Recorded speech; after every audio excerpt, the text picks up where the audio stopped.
এতদিন আমি আপনাদের জাহাজকে যতবারই দেখিয়েছি, জাহাজ সবসময় সমুদ্রের মাঝে ছিল। জাহাজ তো ভাই সমুদ্রে থাকে, জিনিস সেখানেই থাকবে, এটাই স্বাভাবিক।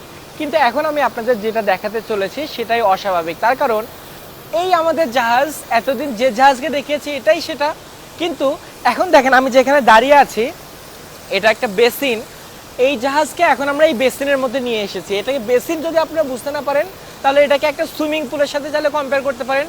জাহাজকে আমরা ঠিক এই যে পিছনে বড় যে ওয়ালটা দেখছেন, এই যে পিছনের দিকে যেটা দেখা যাচ্ছে, এই দিক দিয়ে জাহাজটাকে নিয়ে এসেছিলাম। এটাকে নিয়ে আসার পর জাহাজ যখন এটার ভিতরে ইন্টার করেছে তখন আমরা এই দরজাটাকে, যেমন বাংলাদেশের তিস্তা ব্যারেজ আছে আপনারা অনেকেই জানেন, তো এই দরজাটা লাগানোর পর এখান থেকে পাম্প চালিয়ে পানিগুলোকে আউট করে দিয়ে তারপর আমরা জাহাজকে এরকম একটা ড্রাই কন্ডিশনে নিয়ে এসেছি। তো জাহাজকে এরকম শুকনা কন্ডিশনে বা পানি ছাড়া আলাদাভাবে রাখার এই প্রসেসটাকে ড্রাই ডকিং বলে। ড্রাই ডক হচ্ছে একটা প্রসেস যেখানে আমাদের জাহাজের কিছু এক্সেপশনাল মেনটেনেন্সের কাজ করতে হয়, যেগুলো আমরা চাইলে সবখানে করতে পারি না।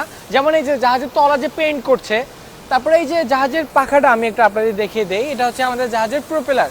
প্রোপেলার অংশ হচ্ছে জাহাজ যে সামনে থেকে পিছনে যায়, এটা তো কোনো একটা চাকা বা পাখা ঘোরে, তো এটাই হচ্ছে আমাদের সেই চাকা অথবা পাখা। এটা যদি সাইজটা কম্পেয়ার করেন তাহলে দেখতে পাচ্ছেন এটা কত একটা দানব আকৃতির জিনিস।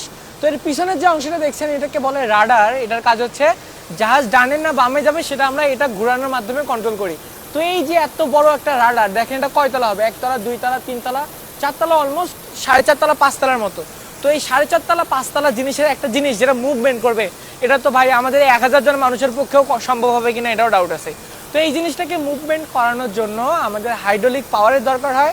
হাইড্রোলিক পাম্প চালিয়ে অথবা কিছু ইলেকট্রিক্যাল বা এখানে মেকানিক্যাল পাম্প থেকে সেগুলোকে চালিয়ে আমরা হাইড্রোলিক প্রেসারে এটাকে কন্ট্রোল করি, যার জন্য জাহাজ আমরা ডানে অথবা বামে মুভমেন্ট করাতে পারি। তো এখন আমি আপনাদের যেটা দেখাবো সেটা হচ্ছে জাহাজকে এই নিচে থেকে কত বেশি সুন্দর লাগে অথবা জাহাজের নিচের অংশটা কীরকম।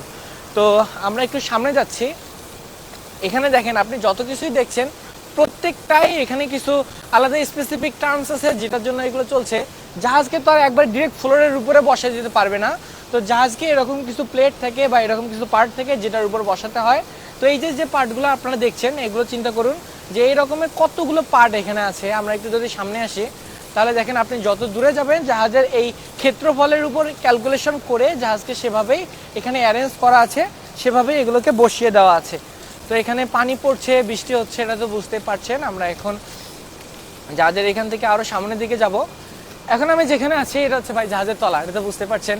তো এখন এখানে এসে যদি একটু এই প্লেটগুলোর ডিস্টেন্সটা আমি আপনাদের একটু দেখাই তাহলে আপনারা হয়তো বা এটা সম্পর্কে আরও ভালোভাবে আইডিয়া করতে পারবেন। এখানে দেখেন আমি এর আগেও সেমভাবে দেখেছি, তবুও আপনাদের যেহেতু এখন পেইন্ট করা হয়ে গিয়েছে তো চেষ্টা করছি যে এটা আবার পেইন্ট করার পর জাহাজকে কত বেশি সুন্দর লাগে সেই জিনিসটাও আমি আপনাদের একটু দেখিয়ে দেই। এই ভিতরটা তো অন্ধকার, তো সেখানে লাইটিংয়ের ব্যবস্থা করার জন্য তারা এরকমের কিছু লাইটও এখানে নিয়ে এসেছে। আর এই যে জাহাজকে দেখেন রং করছে, তো জাহাজকে রং করার জন্য একবারে জাহাজের টপে কি এত উঁচুতে 4 তলা 5 তলায় এখানে কিভাবে উঠবে, তো এটার জন্য তো আমাদের কিছু মেশিনের দরকার হবে। তো এটাই হচ্ছে সেই রকমের গাড়িগুলো। এই গাড়িগুলো যে সামনে দেখেন যে পার্টগুলো থাকে এখানে তারা ওঠার পর এখানে কিন্তু কোনো ড্রাইভার থাকে না, এটা স্পেশাল টাইপের গাড়ি বা এখানে কোনো ড্রাইভার থাকে না। গাড়ির ফুল কন্ট্রোলিং সিস্টেমটা এটার মধ্যেই থাকে। তারা জাস্ট এটার ভিতরে ক্লাইম করে, মানে এটার ভিতরে ওঠার পর এখান থেকে সুইচ চালানোর মাধ্যমে এখান থেকে পুরো গাড়ি সামনে যাবে না পিছনে যাবে, এটা উপরে উঠবে নাকি নিচে নামবে সেটা এখান থেকে কন্ট্রোল করা হয়। এরকমের বেশ কিছু গাড়ি এখানে আসছে, যেহেতু এখানে পেন্টিং এর কাজগুলো চলছিল। আমরা আরেকটু সামনের দিকে যাচ্ছি। জাহাজ কতটুকু পানির নিচে আছে আমরা এই ক্যালকুলেশনটা করার জন্য দেখেন এখানে মার্কিং করা আছে। এই মার্কগুলো দিয়ে এখানে যে 2 মিটার দেখাচ্ছে, তারপর 3 মিটার 4 মিটার একবার উপর পর্যন্ত যে দেখাচ্ছে এটা কতটুকু পানির তলায় আছে, আমরা উপর থেকে এই জিনিসটার মাধ্যমে চেক করে দেখতে পারি যে আসলে আমাদের জাহাজটা পানির কতটুকু নিচে আছে। তো এটার অনেক কাজ আছে, তার কারণে এই জাহাজ কতটুকু পানির নিচে থাকলো কতটুকু উপরে থাকলো এটার উপর জাহাজের স্টেবিলিটি ডিপেন্ড করে। স্টেবিলিটি মানে হচ্ছে জাহাজটা আবার পানিতে উল্টে যেতে পারবে না অথবা জাহাজ এমনভাবে পড়ে যেতে পারবে না যার জন্য আমাদের জাহাজে থাকাটা খুব বেশি রিস্কি হয়। তো এরকমের যে পার্টগুলো থাকে এইগুলোর এই স্টেবিলিটিটাকে মেনটেন করার জন্য আমরা এইগুলো করে থাকি। আমরা যদি আরো সামনে যাই তাহলে আপনারা আরো ভালোভাবে বুঝতে পারবেন। জাহাজের মোটামুটি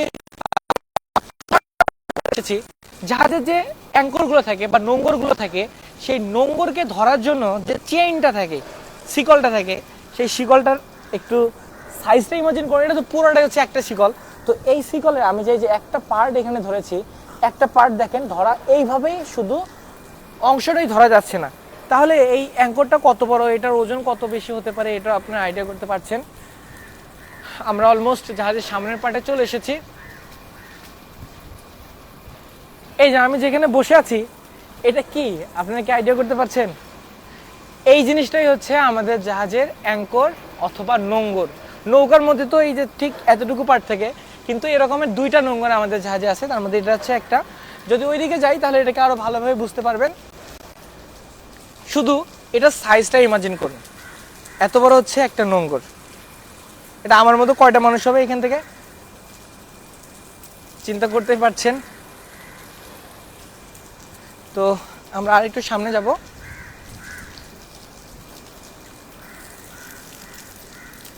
আমাদের এখানে একটা স্পেশাল জিনিস থাকে যেটাকে বলে বাউ থ্রাস্টার।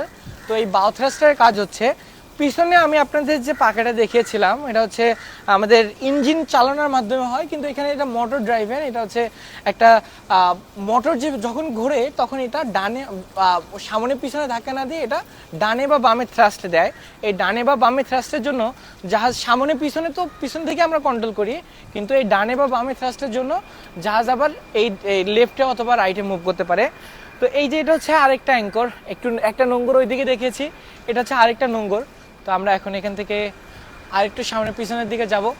একবার শুধু ইমাজিন করেন ভাই, যে এখান থেকে আমার পিছনে যত পার্টগুলো দেখা যাচ্ছে, একটা জাহাজ বা মানুষের তৈরি করা একটা এরকমের বাহন এত বড় হতে পারে, এটা আমারও কখনো ধারণা করার কথা ছিল না। আলহামদুলিল্লাহ এগুলো সচক্ষে দেখার সৌভাগ্য হয়েছে, দেখতে পাচ্ছি। তো আমরা এখন এখান থেকে পিছনের দিকে যাবো, দেখবো আর কি কি আছে।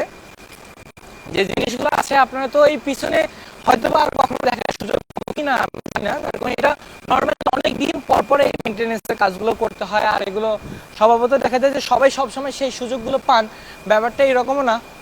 তো এখান থেকে আমরা সামনে যাব। আমার এ পর্যন্ত আমি দুইবার এরকমের সুযোগ পেয়েছি যে জাহাজকে পানি থেকে শুকনায় অথবা এই ড্রাই ডকে নিয়ে এসেছে। তো এখানে অলমোস্ট আমরা পিছনের অংশ সামনের অংশটা পার করে এসেছি। এই যে উপরের যে থিন প্লেটগুলো দেখছেন, এগুলোর কাজ হচ্ছে জাহাজ যেন রোল করতে না পারে, সমুদ্রের মাঝে যেন স্টেবল থাকে, সেজন্য এটা কি ইউজ করা হয়। এটা অনেক ম্যাথমেটিক্যাল টার্মস আছে, যদিও দেখে মনে হচ্ছে যে ছোট্ট একটু জিনিস, এই জিনিসটা কি এত পাওয়ারফুল হবে যে যার জন্য এটাকে ডানে মানে জাহাজকে পুরোটাই রোলিংয়ের হাত থেকে বাঁচাবে। কিন্তু এটা আসলেই পসিবল, এটা বিজ্ঞানীরা বা গবেষকরা এইভাবেই ডিজাইন করেছেন। এটার অনেক কারণ আছে, আমি একটা ভিডিওতে সব কিছু আপনাদের এক্সপ্লেইন করলে হয়তো আপনি বুঝতেও পারবেন না। আর আপনাদের যদি এটার বেসিক ধারণা না থাকে তাহলে অ্যাডভান্স লেভেলে আমি যদি বুঝাই তাহলে আপনারা এটা একটু বিরক্ত হয়তো মনে করতে পারেন। তো আমরা অলরেডি এত দূর আসার পরেও জাহাজে দেখেন কিছু অংশটাই শুধু কভার করেছি। আমি ভিডিওর শুরু থেকে এই পর্যন্ত জাহাজটা শুধু ঘুরছি এক মাথা থেকে আরেক মাথা, মানে যেখান থেকে শুরু করেছি সেখান পর্যন্ত এখনো ব্যাক করতে পারিনি। এখানে হাইটটা সম্পর্কে একবার ইমাজিন করুন, এই যে তলা থেকে জাহাজের উপর পর্যন্ত এই হাইটটা আসলে কত বড়। তো অলমোস্ট আমরা জাহাজের একবারে লাস্টের দিকেও চলে এসেছি। আমরা যে কাজগুলো করছি এগুলো কিন্তু খুব সামান্য কয়েক টাকার ব্যাপার এরকম না, এইগুলোর জন্য কোম্পানির অনেক টাকা খরচ হয়, কয়েক কোটি টাকারও বেশি খরচ হয়ে যায়। তো আজকে ভিডিওটা আর বেশি বড় করবো না, অনেক বেশি টায়ার্ড লাগছে। সবাই অনেক বেশি ভালো থাকবেন। ফেসবুকে, ইউটিউবে, টিকটকে সব জায়গায় সেম নামে আমার পেজ আর চ্যানেল আছে, চাইলে সেখানে আমাকে ফলো অথবা সাবস্ক্রাইব করে দিতে পারেন। এতক্ষণ সাথে ছিলাম আমি হৃদয়, আর আমার ক্যামেরাম্যান হিসেবে ছিল ইঞ্জিন ক্যাডেট সজীব। তো সবাই অনেক ভালো থাকবেন। ফেসবুক, ইউটিউব, টিকটকে গিয়ে অবশ্যই সার্চ করে নেবেন হৃদয় দ্য সেলর। এতক্ষণ সাথে ছিলাম আমি হৃদয়। ভিডিওটি কেমন লাগলো অথবা বুঝতে কোনো সমস্যা থাকলে অবশ্যই কমেন্টে জানিয়ে দেবেন। ধন্যবাদ। আসসালামু আলাইকুম।